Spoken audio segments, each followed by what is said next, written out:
അഭിരാമി ജീവിക്കണം. ഒരുപാട് നാൾ, ഒരുപാട് കാലം ജീവിച്ച് വേണം എന്നോടുള്ള സ്നേഹം തെളിയിക്കാൻ. എന്റെ ജീവിതം എന്നെ സ്നേഹിച്ചിരുന്നു എന്ന ഏക കുറ്റത്തിന് നീ പാഴാക്കി കളയാൻ തീരുമാനിച്ചാൽ അതിനെന്റെ തെറ്റാകും. ഞാൻ ചെയ്യുന്ന മറ്റൊരു പാപം.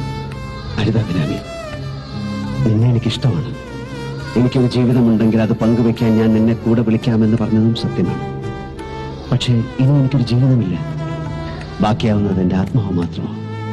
പാപബോധവും വൃത്തസ്വപ്നങ്ങളും പേറി അലയാൻ വേണ്ടി വിധിക്കപ്പെട്ടത് എന്റെ ആത്മാവും. തൂക്കുമരത്തിലേക്ക് പോകുന്നവനോട് അന്ത്യാഭിലാഷം ചോദിക്കുക എന്നൊരു ചടങ്ങുണ്ട്. ഇവിടെ ഞാനാണ് ഒരു വര യാചിക്കുന്നത്. സാധിച്ചു തരേണ്ടത് നിങ്ങളും.